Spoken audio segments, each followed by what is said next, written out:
for joining me again tonight. I am starting the repair works on the Park Lane R50 Mini. If you watched my first video, you'll know we've got a few overheating problems, coolant system issues.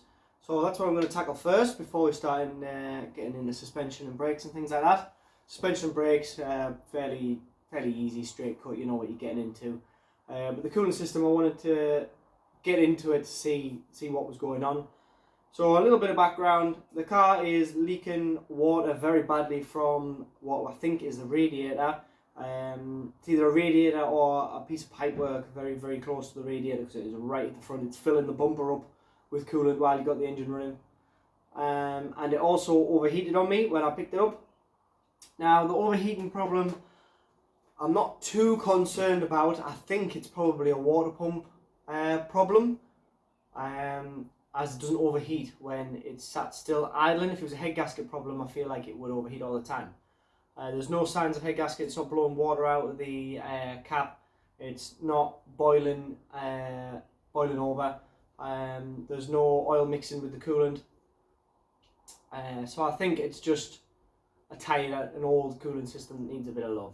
So I'm planning to do a water pump, but I'm going to get the other one off and check it out first.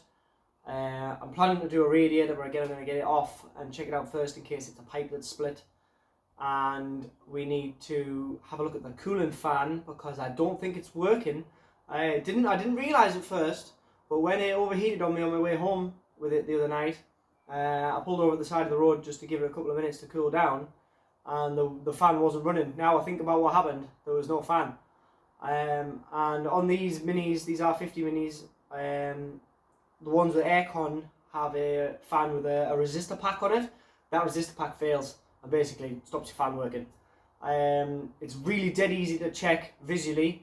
I'll show you when we get it off, but also we can do some wiring and continuity and power checks to see if the fan itself actually works. So I think we've got three issues going on. I think we've got a dodgy water pump that's not getting the coolant circulated, a leaky radiator or pipe work, and I don't think the fan works at all. Coupled all them three things together gives us a recipe for an overheating engine, doesn't it? So we're going to tackle that. We're going to get it all stripped off. I haven't ordered any bits. We're going to get it all stripped off, checked out before we order any parts to make sure we're ordering the right stuff. They're not too bad to do. The radiators are quite easy. They're quite nice on these, considering how much of a chore they are on other cars. However, you do have to put the front end in what's called the service position. Now, don't be fooled by the service position, because all that means is that BMW didn't design it very well, and you have to take the front end off to be able to do nearly anything on the engine wise that's anything more than basic servicing. So to tackle that and to make it sound like a normal thing that you just have to do, they called it the service position. Basically it's bumper off, crash bar off, whole radiator pack and front panel as one assembly comes off, and then we have access to the front of the engine where the water pump is. They're not too bad to do. It sounds like a scary job. It looks like a horrible job when you see it. You'll see it naked. You think, oh my god, what have you done? It isn't that bad. They're not bad to do. It'll be off in less than an hour. But I'll walk you through how to do it, and we'll go through checking things like the water pump, fan, and looking at that radiator. And then I'll order some bits up, and then we'll come back and get them fitted up, and hopefully that'll be the end of it. So let's get outside and get cracking. Right, so here we are, I'm outside. I've got the bonnet up, I've got the car jacked up already, I've got the wheels off. You can do it with the wheels left on, but it just gives you a little bit more access with them off. First off, we need this front bumper off. So I'm going to start in the wheel arches. I've got a few bolts and clips to remove. Underneath there is a small under tray, and there's a couple of screws at the top, and it should come off. Okay, here we are. So, it's getting interesting already. We need to remove these plastic clips. You'll probably find, especially now these cars are getting older, the bumper's probably been off a few times due to it having to be in service mode. So these clips are normally chewed up, and these are no different. That one's not very happy. We've actually got one missing here. But even better than that, inside this little gap, inside that hole is supposed to be a bolt, and that bolt holds the bumper on, and it's missing. So I'm disappointed but not surprised, because I'll be honest, they're always missing. Same with these clips, they're always damaged and missing. But when we put it back together, we will be finding something to go in there to hold the bumper on. Well, let's get off what we can get off. If we can get them off.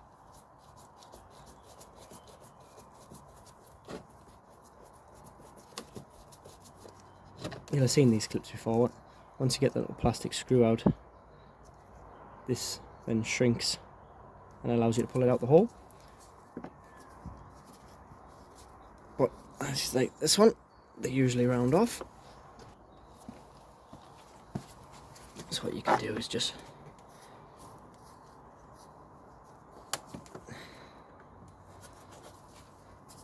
get them off by any way you can. Let's be honest, they're not very good anyway. I will acquire some new ones.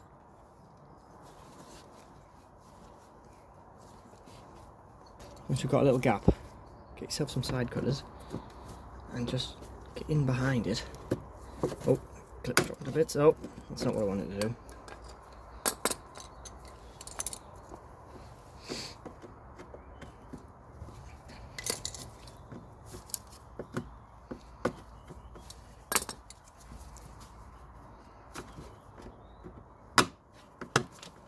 And if it snacks completely, just push the middle in. There you go. Right, once you've got all them off, you don't need the whole thing off, just those. It's supposed to be 4, but we've only had 3 on this one. Once that's off, that's good enough. Take that bolt out, not me. Obviously, it's missing. Same on the other side. Once you've done that, there is a little under tray piece here. You can see the coolant there. There's a little under tray. Not all cars have these. Some do, some don't. Some probably should, and they've gone missing. There's just a Phillips screw here, which is like a half turn, and it'll pop out. Another one on the other side. There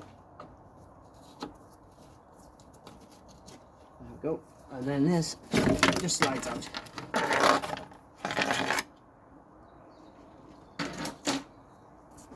Easy peasy. So now what I planned to tell you was that there's 3 bolts under here that hold the bumper in. However, they're also long gone. So that's something else that we'll have to address when we put it back together. We'll have to find some bolts to put in there. But it's easy problems, easy problems. So now you've taken the 3 bolts out of there. There is a bolt on each side. And you're going to want to get yourself a T30 Torx. Quite often these get replaced by something else if they've gone walkabouts.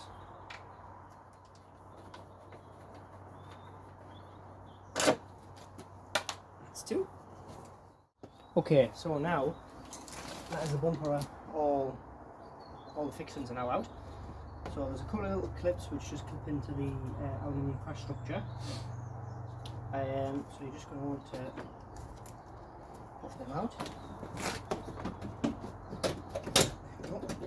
You want to lift the bumper up out of its little mounts, and in here you've got a wiring connector for the indicator and one for the side light bulb.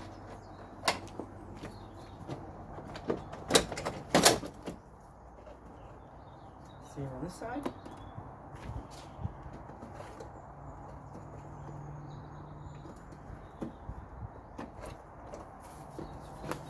Plugs. And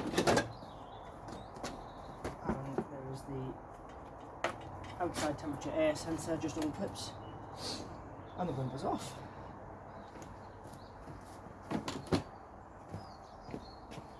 Okay, so now we're in.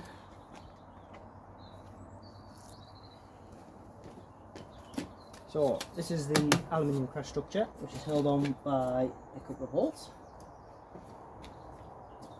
And I can already see there's a lot of wetness at the bottom of this radiator pack here. So we'll whip these bolts out and get this off next.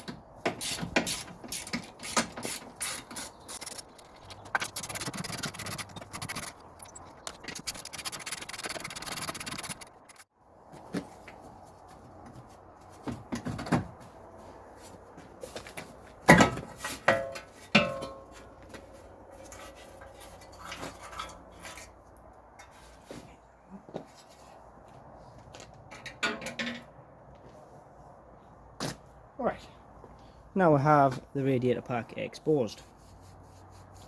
So next we are going to take off these little ends. They are held on with two 16mm bolts and go up over onto the end of the subframe, so we'll whip them out.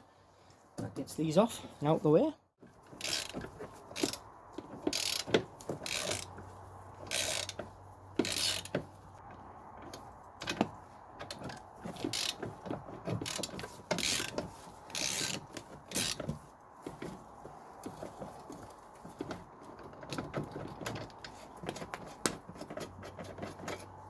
There we go, two of them. Once you've got them out, there is a 10mm bolt here as well.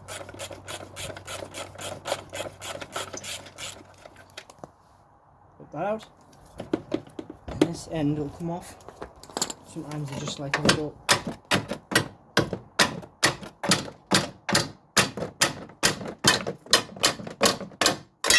tease, and that is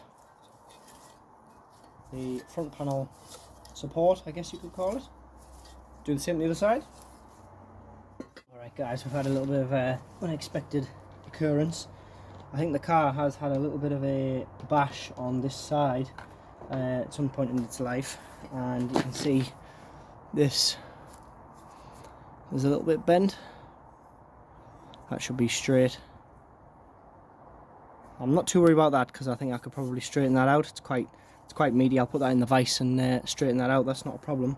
Same goes for the crash bar. It does have a little bit of a bend on it where this bolt goes on, but it's right on the bottom. I reckon I could straighten that out without too much trouble. Unfortunately, this plastic carrier which holds the radiators is dead. See, it's got a big crack here, and this bottom piece is not attached at all.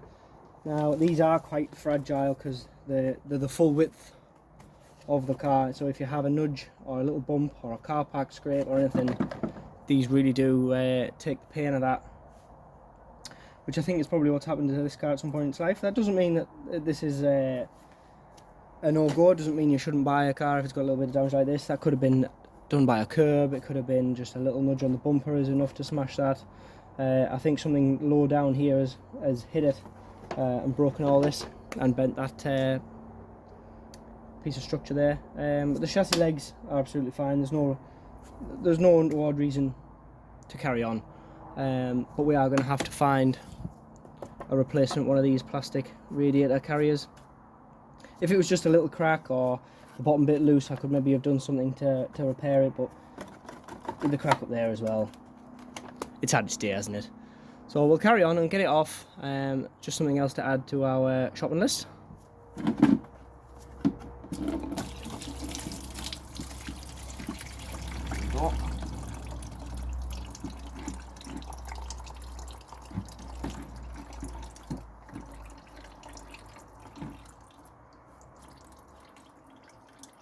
just going to let that dribble while we do the next bit. There'll be more to come out of that shortly. So next we're going to need this aircon radiator off. Now it's only held on with a couple of pipes and a couple of bolts, however these do have a tendency to snap off, so we'll see how we go. I must say at this point, please don't just set about these without checking that your car's got aircon gas in it or not first. I know for a fact the aircon doesn't work, and looking at this radiator I'm going to guess that this is probably the cause. It's quite corroded down the bottom. So before you start taking this off, if your aircon works, get it degassed before you take these off. Oh, that's a good start. It's coming out.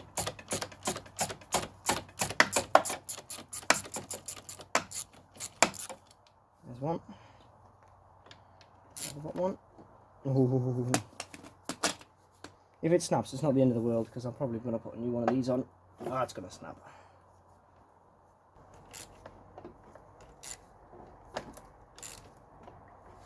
All I'm doing here is tightening it and loosening it a tiny bit at a time, just to try and break that corrosion off. Sometimes it works, sometimes it doesn't.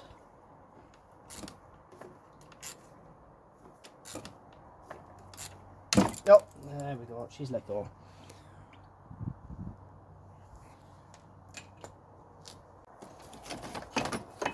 There we go. So that is the aircon radiator off, and it's seen better days really at the bottom, hasn't it? And I think I found where our leak is. That is 100% because of our coolant loss. There you go, you can see a bit better there. A nice big pink splodge right in the middle of the radiator there. That is definitely the problem. So at least we know what we need now. So we'll get the other pipe off. So the top hose is just down here. All them well-aligned clips.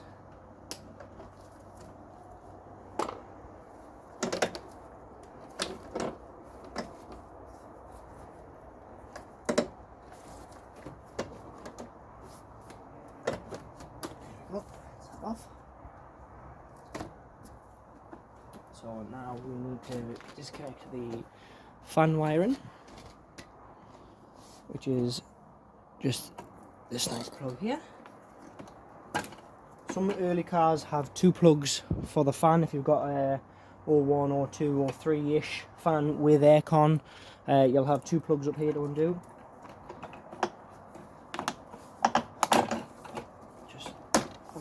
Unclip the wiring. Right, now we're ready to drop the radiator out.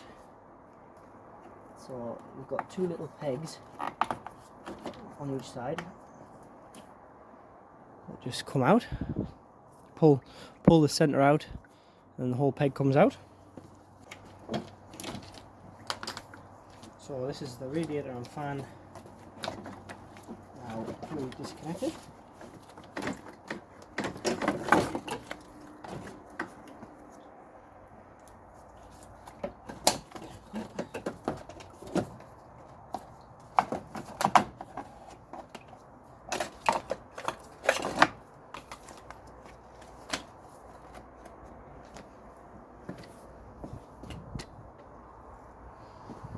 So, there's the radiator and fan.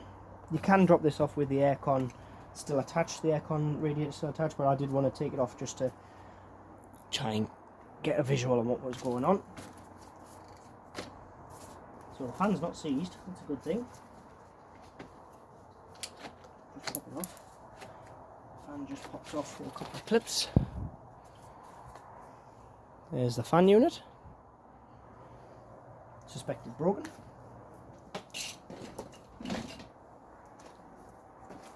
And here's the radiator. You can see the bit of a patch there. And also a wet foot. It's mainly down there which is causing our problems. Get this plastic front panel off. And the light can do one. So we will have a plug each side for the fog lamp. It's easier just to pull the bulb out, and a one there for the horn, just to feed back through the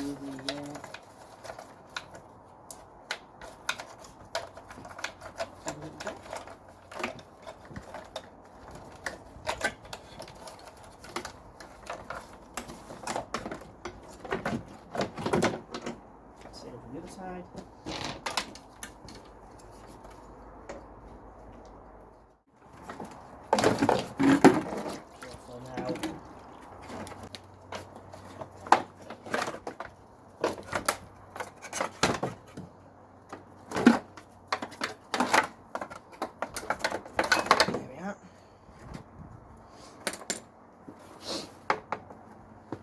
So you can see how knackered that is. It's not even attached, and there's a big crack there as well. We'll keep this because we'll probably need the fog lights out of it and that bit of pipe work. There's a bit of pipe work here. We'll keep it for now until we get a new one. Okay, now we've got full access here. So this is the water pump, but unfortunately to get to the pipe work at the top we are going to need the alternator out of the way. So we're going to need the belt off. Okay, so this pulley here is the tensioner. This one here. Now what I've had to do is that put a pry bar up against the crank pulley and just lever this way, just enough so I can get, if you can see it, there. So I can get that ring pull in. If you've ever done a timing belt, here, there's a little slot that goes in, so that's now holding off the tension, that's holding this tensioner back. If you've ever done a timing belt, you want to be keeping them because they come in handy for jobs like this. So now that's off, this belt will just drop off.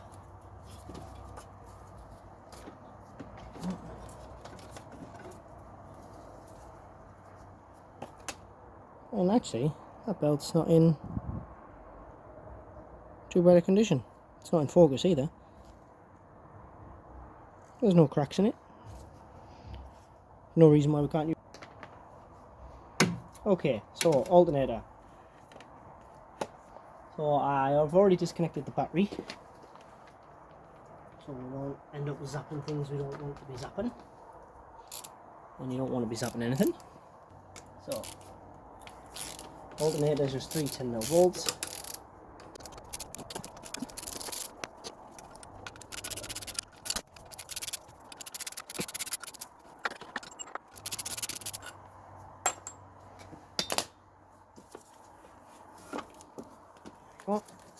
And we've got one wire and plug.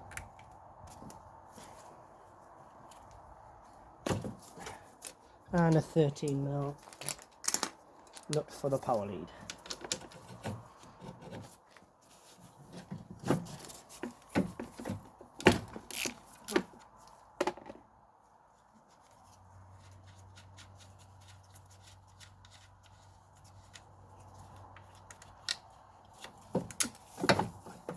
And the alternator is out of the way. Okie dokie then. So now we can finally get to the water pump. So we've got one pipe here which goes to the bottom of the radiator, which is obviously disconnected. Got one pipe here which goes up to the other side of the engine. And we've got this one here which is onto the engine block itself.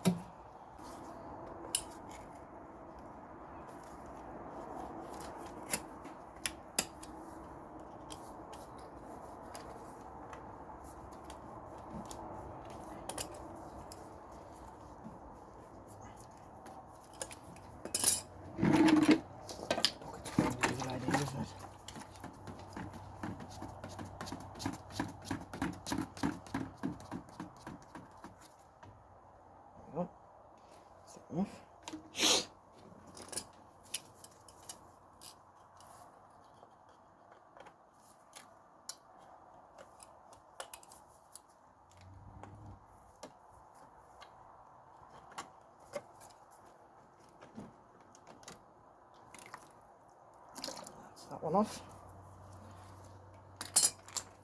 Got 2 10mm there. I should probably mention this pipe is slack, so if anybody's doing this and you can't pull that back, it's because mine is actually loose at the other end. It shouldn't be, but it is.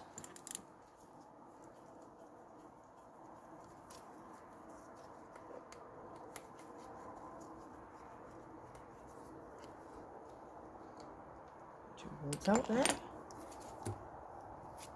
and then it's just the bolts that hold it to the block. 3 13mm bolts.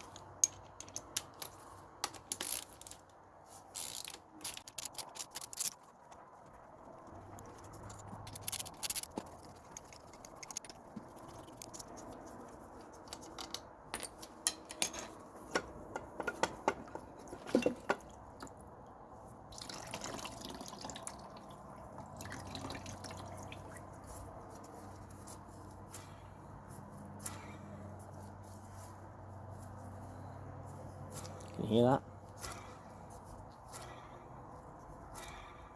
That's the sound of a noisy water pump. I'm going to open that up and just have a peek inside. Either way, we're going to have to change it now, aren't we? So that's us all stripped out for now. Time to order some bits up, but I'm just going to have a quick look at the fan and the water pump.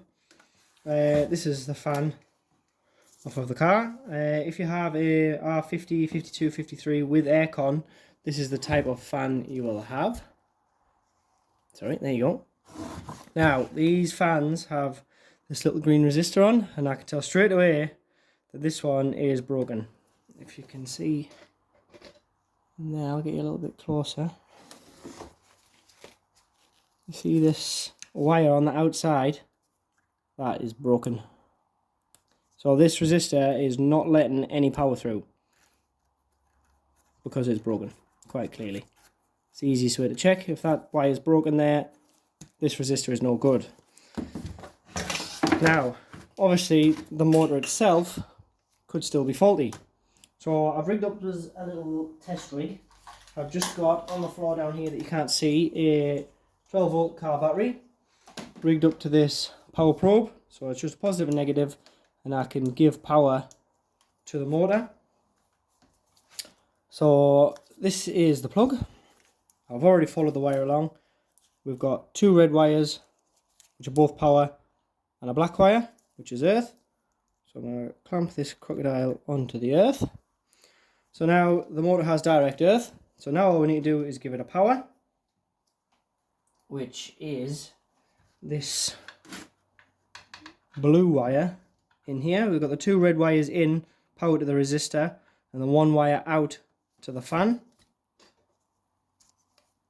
And so if I can just poke in there. Oh, hello. There. That wire is not connected. I'll just fish that out.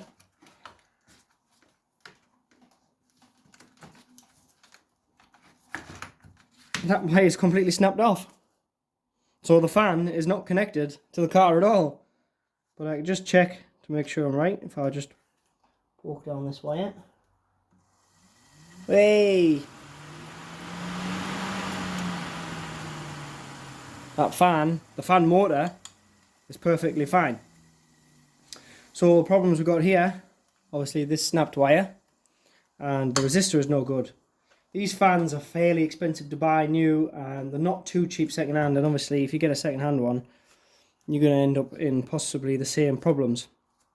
However, you can buy the resistor packs, so they're only about 20 quid.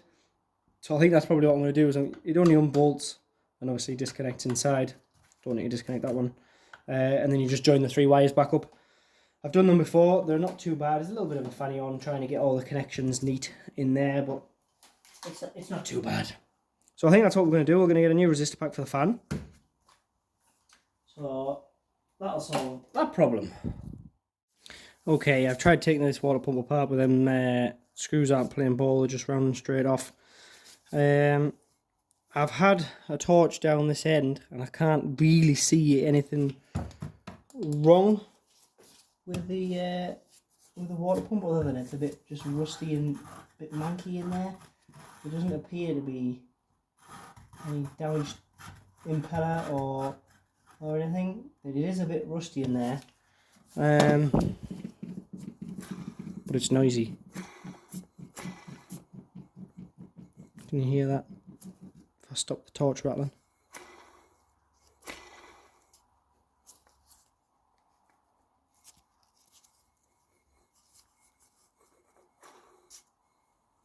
So I think this water pump is on its way anyway. Maybe when it's at full chat under load, maybe that impeller just isn't enough to pump the coolant round enough. So we've got it off, and it's clearly, there's a bit of slack in that bearing. Can you hear it? We've got it off, so we might as well put a new one on. They're only 40 quid. Hopefully that'll just be the end of our issues. That radiator was clearly leaking quite substantially, and this water pump isn't in the best of fettle anyway, so hopefully with them two things, and the fan, obviously the fan doesn't work at all, that won't help the job. Hopefully with them three things fixed, that'll be our coolant issues sorted. Fingers crossed we haven't got any head gasket issues. Right, this video is getting quite long. I was going to try and get this all in one go, all the coolant issues stripped, diagnosed, fixed and put back together in one video, but I think it's just going to end up a massive video. So I'm going to call it a day there. I'm going to end it here. This is the end of part 1. Please do follow me back in a few days, a few nights, maybe a week or so, for part 2, where we'll be fitting new water pump, new radiators, new big plastic doofer, and fixing that fan, getting it all back together, and hopefully that'll be coolant problems sorted. I think we've done well tonight. We've got it all stripped off. Definitely found some problems. Got the noisy water pump, we've got the faulty fan in 2 different ways, and obviously the radiator was leaking. We found a few things that we were unexpected, like the damage on the front to the plastic surround, and obviously the aircon radiator, which now needs replaced too. But it's all part of it, isn't it? Hopefully you can source some bits for not a lot of money, and I'll get it all chucked back together and hope for the best. But thanks for joining me. I hope this has been valuable to you. Let me know if you think this is decent content. This is the first new Mini I've had on the channel. So if you like it, if you like the R50, please do leave some comments, like the videos. If this is a good thing, you know, maybe we could do some more new Minis in the future. But yeah, I'm reasonably happy. So I'm going to call it a day there.